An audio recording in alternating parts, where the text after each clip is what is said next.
दोस्तों सत श्री अकाल, नमस्कार, सलाम, आदाब। ਅੱਜ ਆਪਾਂ ਮੇਰੀ ਲਿਖੀ ਕਹਾਣੀ ਸਵਾਸਾਂ ਦਾ ਸਫ਼ਰ ਦਾ 5ਵਾਂ ਭਾਗ ਸੁਣਾਂਗੇ। ਸੋ ਇਸ ਕਹਾਣੀ ਦੇ ਵਿੱਚ ਹੁਣ ਇਹ ਕਹਾਣੀ ਦਾ ਦੂਜਾ ਪੱਖ ਹੈ। ਪਹਿਲੇ ਪੱਖ ਦੇ ਵਿੱਚ ਜੁਗਨੂ ਨੇ ਪੂਰੀ ਐਸ਼ ਕੀਤੀ ਹੈ। ਹੁਣ ਇਹ ਕਹਾਣੀ ਦਾ ਦੂਜਾ ਪੱਖ ਹੈ। ਜੁਗਨੂ ਦੀ ਐਸ਼ ਅਤੇ ਮੌਜਾਂ ਭਰੀ ਜ਼ਿੰਦਗੀ ਵਿੱਚ ਐਸਾ ਭਿਆਨਕ ਅਤੇ ਖਤਰਨਾਕ ਮੋੜ ਆਇਆ ਕਿ ਇਸ ਹਾਦਸੇ ਕਰਕੇ ਉਹ ਚੰਗੇ ਰਸਤੇ ਉੱਤੇ ਚੱਲਣ ਲੱਗੀ ਅਤੇ ਉਸ ਨੂੰ ਆਪਣੀ ਬੀਤ ਚੁੱਕੀ ਜ਼ਿੰਦਗੀ ਬੇਅਰਥ ਅਤੇ ਡਰਾਉਣੀ ਲੱਗਣ ਲੱਗ ਗਈ ਸੀ। ਸੋ ਆਓ ਆਪਾਂ ਹੁਣ ਇਸ ਕਹਾਣੀ ਦਾ 5ਵਾਂ ਭਾਗ ਸੁਣਦੇ ਹਾਂ। ਸਰਦਾਰ ਗੁਰਮੁਖ ਸਿੰਘ ਸਹੋਤਾ ਚੰਡੀਗੜ੍ਹ ਵਿੱਚ ਉੱਚ ਕੋਟੀ ਦਾ ਵਪਾਰੀ ਅਤੇ ਅਮੀਰ ਵਿਅਕਤੀ ਸੀ। ਉਹ ਜਿੱਥੇ ਖੜਾ ਹੋ ਜਾਂਦਾ ਸੀ ਬਸ ਉੱਥੇ ਹੀ ਸਰਕਾਰ ਹੁੰਦੀ ਸੀ। ਸਰਦਾਰ ਸਹੋਤਾ ਹੀ ਕਾਨੂੰਨ ਸੀ ਅਤੇ ਉਹ ਹੀ ਸਰਕਾਰ ਸੀ। ਜੁਗਨੂ ਦੇ ਆਪਰੇਸ਼ਨ ਤੋਂ ਬਾਅਦ ਸਰਦਾਰ ਜੀ ਨੂੰ ਡਾਕਟਰਾਂ ਨੇ ਦੱਸਿਆ ਕਿ ਕੁੜੀ ਨੇ ਬਹੁਤ ਮਾਤਰਾ ਵਿੱਚ ਸ਼ਰਾਬ ਪੀਤੀ ਸੀ ਅਤੇ ਇਸ ਦੇ ਨਾਲ ਸਮੂਹਕ ਬਲਾਤਕਾਰ ਵੀ ਹੋਇਆ। ਸਰੀਰ ਵਿੱਚੋਂ ਸਾਰੀ ਸ਼ਰਾਬ ਕੱਢ ਦਿੱਤੀ ਗਈ ਹੈ ਅਤੇ ਹਰ ਤਰ੍ਹਾਂ ਨਾਲ ਸਭ ਠੀਕ ਕਰ ਦਿੱਤਾ ਹੈ, ਪਰ ਇਸ ਦੀ ਹਾਲਤ ਦੇਖ ਕੇ ਕੁਝ ਕਿਹਾ ਨਹੀਂ ਜਾ ਸਕਦਾ। ਸਰਦਾਰ ਜੀ ਨੇ ਕਿਹਾ, ਕੁਝ ਵੀ ਕਰੋ, ਮੈਂ ਇਸੇ ਹਸਪਤਾਲ ਵਿੱਚੋਂ ਇਹ ਲੜਕੀ ਪੈਦਲ ਤੋਰ ਕੇ ਲੈ ਕੇ ਜਾਣੀ ਆ।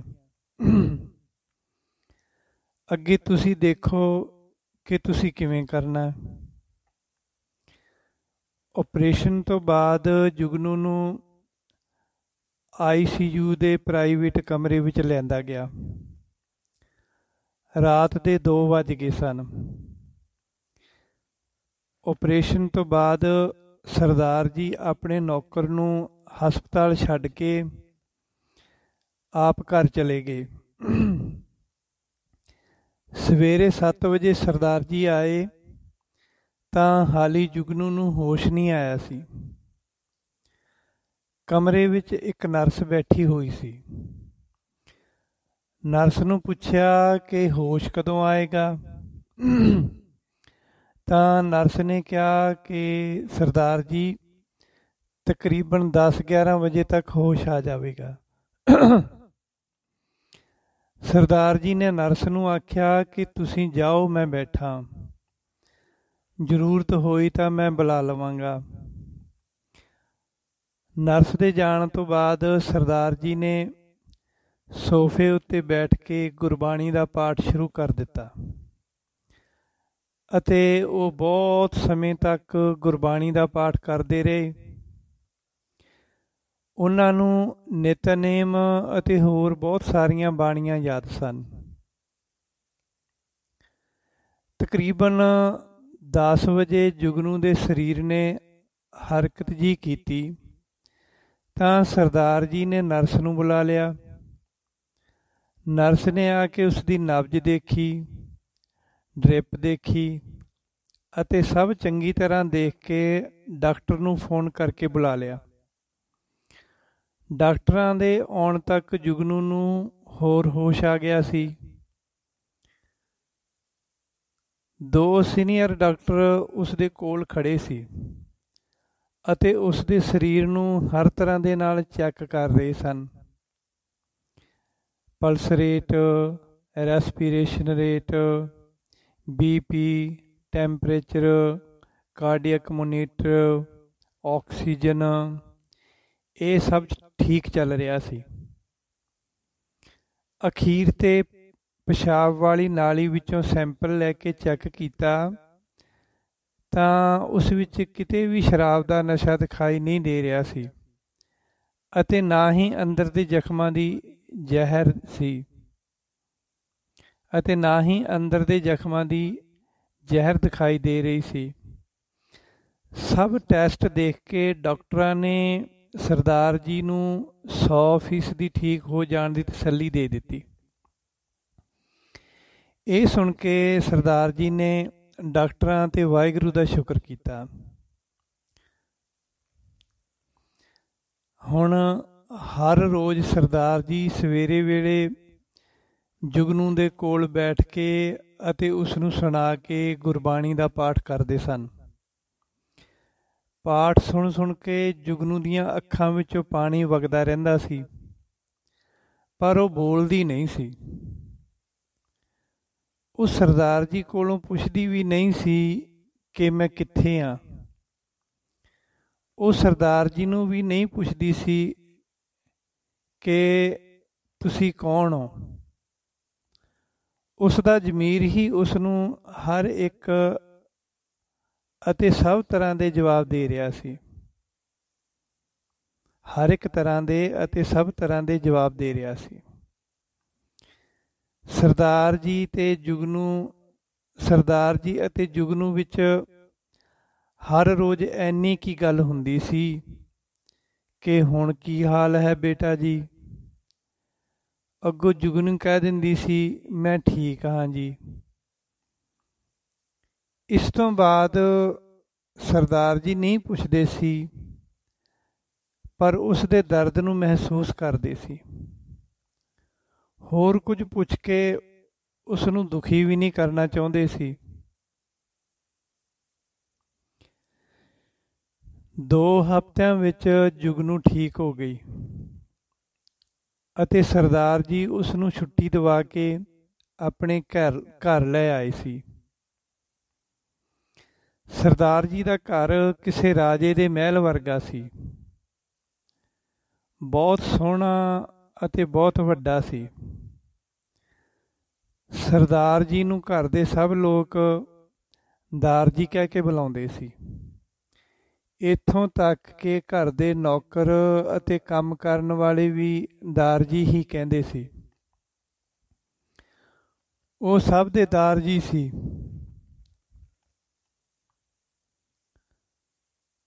ਜੁਗਨੂ ਦੇ ਰਹਿਣ ਲਈ ਇੱਕ ਕਮਰਾ ਤਿਆਰ ਕੀਤਾ ਜੋ ਬਹੁਤ ਸੁੰਦਰ ਸਜਿਆ ਹੋਇਆ ਸੀ। ਉਸ ਦੀ ਦੇਖ ਰੇਖ ਵਾਸਤੇ ਇੱਕ ਲੜਕੀ ਦਾ ਇੰਤਜ਼ਾਮ ਕੀਤਾ ਗਿਆ ਜੋ ਉਸ ਨੂੰ ਵੇਲੇ ਸਿਰ ਦਵਾਈ ਦਿੰਦੀ ਸੀ ਅਤੇ ਉਸ ਦੇ ਉੱਠਣ ਬੈਠਣ ਵਿੱਚ ਖਿਆਲ ਰੱਖਦੀ ਸੀ। ਸਰਦਾਰ ਜੀ ਦੇ ਪਰਿਵਾਰ ਵਾਲੇ ਸਭ ਪਿਆਰ ਵਾਲੇ ਜੀਵ ਸਨ। ਸਰਦਾਰ ਜੀ ਦੀ ਪਤਨੀ ਬਹੁਤ ਨਿੱਘੇ ਸੁਭਾਅ ਵਾਲੀ ਸੀ ਅਤੇ ਉਸ ਦੇ ਚਿਹਰੇ ਉੱਤੇ ਹਮੇਸ਼ਾ ਮੁਸਕਾਨ ਬਣੀ ਰਹਿੰਦੀ ਸੀ। ਉਹਨਾਂ ਦੇ 2 ਬੱਚੇ ਸਨ।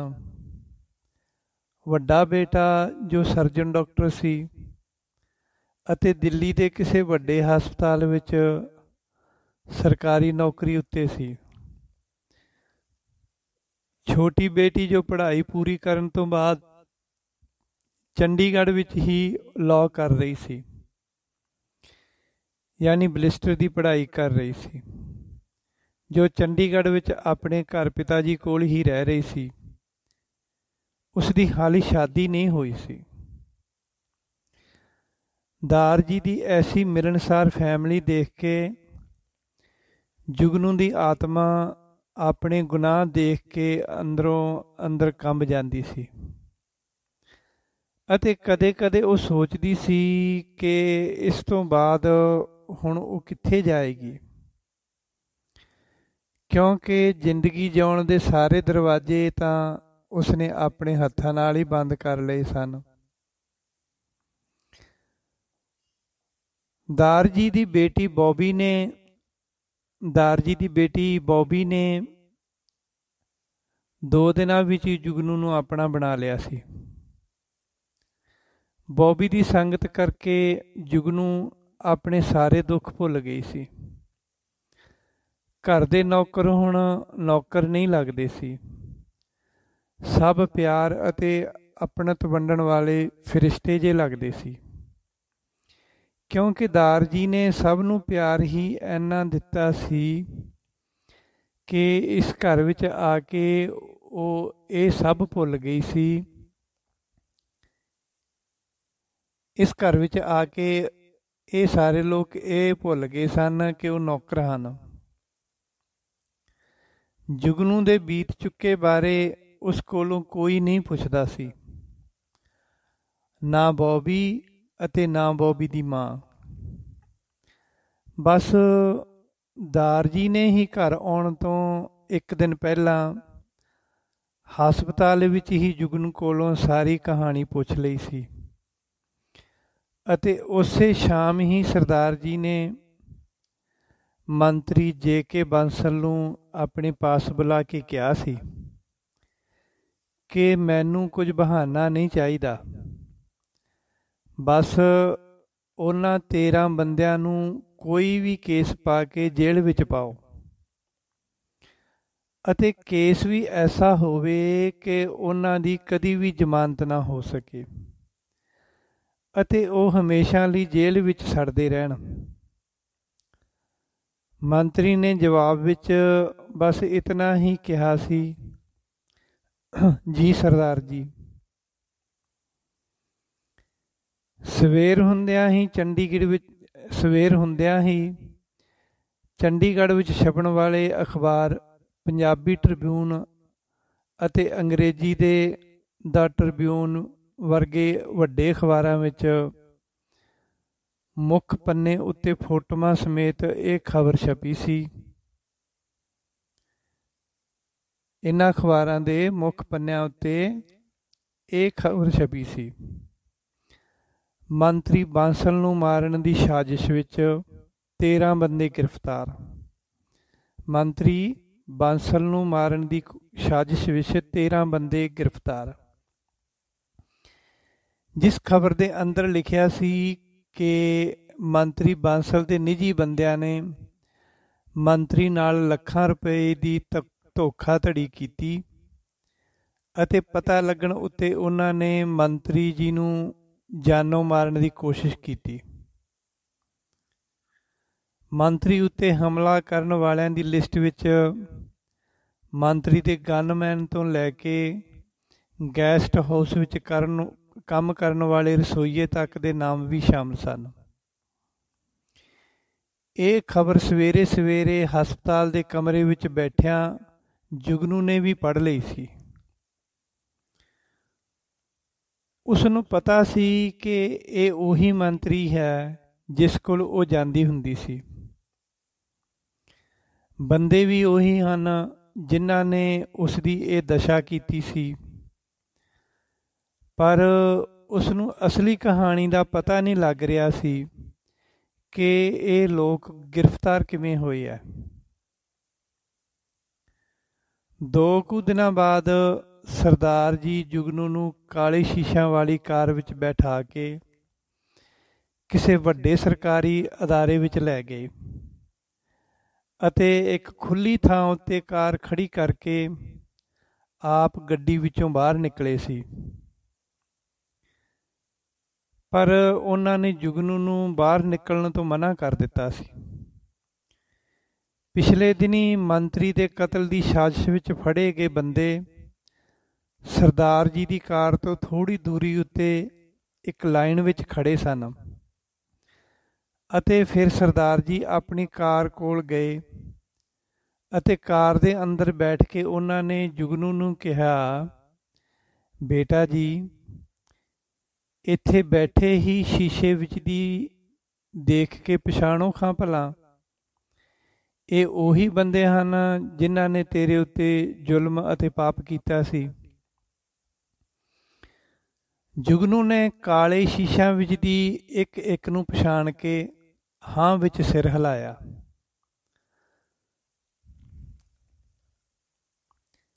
ਸਰਦਾਰ ਜੀ ਨੇ ਕਿਹਾ, ਠੀਕ ਹੈ ਬੇਟਾ ਜੀ, ਹੁਣ ਤੁਸੀਂ ਦੇਖਣਾ ਕਿ ਇਹ ਜ਼ਿੰਦਗੀ ਭਰ ਕਿਵੇਂ ਜੇਲ੍ਹਾਂ ਵਿੱਚ ਸੜਦੇ ਹਨ। ਜੁਗਨੂ ਨੇ ਦਰਦ ਭਰੀਆਂ ਅੱਖਾਂ ਨਾਲ ਸਰਦਾਰ ਜੀ ਵੱਲ ਇਸ ਤਰ੍ਹਾਂ ਦੇਖਿਆ ਜਿਵੇਂ ਉਹ ਬਹੁਤ ਕੁਝ ਕਹਿ ਰਹੀ ਹੋਵੇ, ਪਰ ਸਰਦਾਰ ਜੀ ਸਭ ਸਮਝ ਗਏ ਅਤੇ ਕਿਹਾ, ਨਹੀਂ ਨਹੀਂ ਬੇਟਾ ਜੀ, ਇਸ ਕੇਸ ਵਿੱਚ ਤੁਹਾਡਾ ਨਾਮ ਕਿਤੇ ਨਹੀਂ ਵਰਤਿਆ ਗਿਆ। ਇਹ ਮੰਤਰੀ ਬਾਂਸਲ ਦੇ ਕਤਲ ਕਰਨ ਦੀ ਸਾਜ਼ਿਸ਼ ਵਿੱਚ ਅਤੇ ਮੰਤਰੀ ਨਾਲ ਲੱਖਾਂ ਰੁਪਏ ਦਾ ਧੋਖਾ ਕਰਨ ਦੇ ਕੇਸ ਵਿੱਚ ਗ੍ਰਿਫਤਾਰ ਕੀਤੇ ਗਏ ਹਨ, ਪਰ ਅੰਦਰੂਨੀ ਕਾਰਨ ਉਹੀ ਹੈ ਜੋ ਤੇਰੇ ਨਾਲ ਵਾਪਰਿਆ। ਸਰਦਾਰ ਜੀ ਨੇ ਕਾਰ ਵਿੱਚੋਂ ਬਾਹਰ ਨਿਕਲ ਕੇ ਹਾਂ ਵਿੱਚ ਸਿਰ ਹਿਲਾਇਆ ਤਾਂ ਦੋਸ਼ੀਆਂ ਦੀ ਪੱਕੀ ਨਿਸ਼ਾਨਦੇਹੀ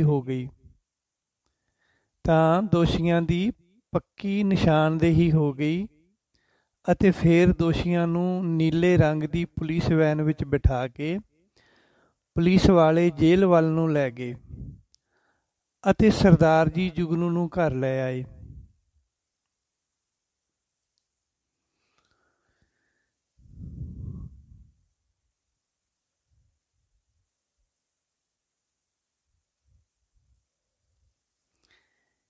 ਇਹ ਸਭ ਇੰਨੀ ਜਲਦੀ ਇਸ ਕਰਕੇ ਹੋਇਆ ਸੀ ਕਿ ਇਸ ਪਿੱਛੇ ਸਰਦਾਰ ਜੀ ਦੀ ਤਾਕਤ ਕੰਮ ਕਰਦੀ ਸੀ,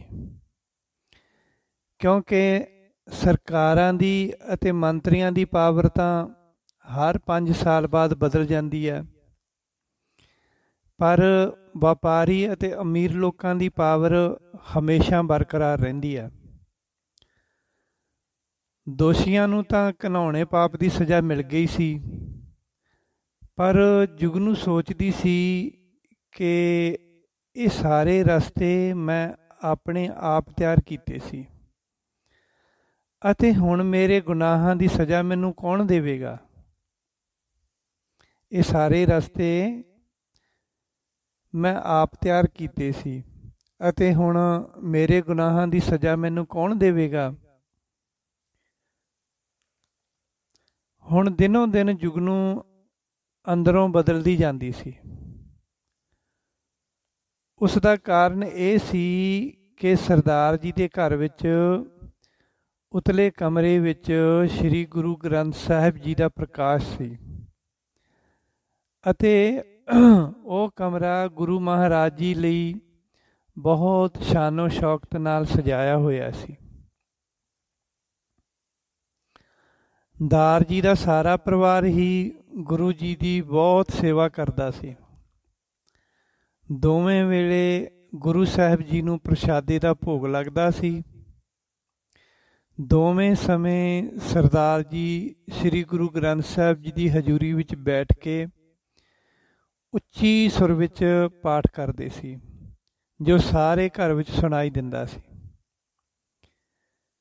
ਸਭ ਪਰਿਵਾਰ ਵਾਲੇ ਬੈਠ ਕੇ ਪਾਠ ਸੁਣਦੇ ਸੀ, ਇੱਥੋਂ ਤੱਕ ਕਿ ਘਰ ਦੀ ਸਾਫ਼ ਸਫਾਈ ਕਰਨ ਵਾਲੇ ਭਈਏ ਨੇ ਵੀ ਕੇਸ ਰੱਖ ਲਏ ਸੀ ਅਤੇ ਉਹ ਹਮੇਸ਼ਾ ਸਿਰ ਉੱਤੇ ਕੇਸਰੀ ਪਰਨਾ ਬੰਨ੍ਹ ਕੇ ਰੱਖਦਾ ਸੀ। ਸਵੇਰੇ ਅਤੇ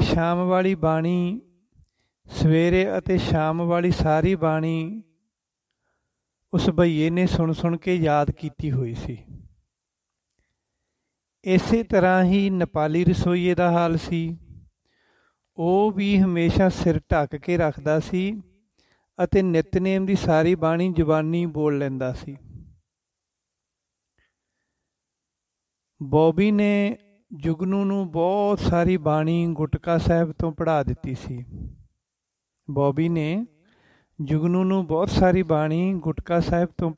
ਸੀ। ਅਤੇ ਹੁਣ ਉਹ ਹਰ ਵੇਲੇ ਬਾਣੀ ਨਾਲ ਹੀ ਜੁੜੀ ਰਹਿੰਦੀ ਸੀ।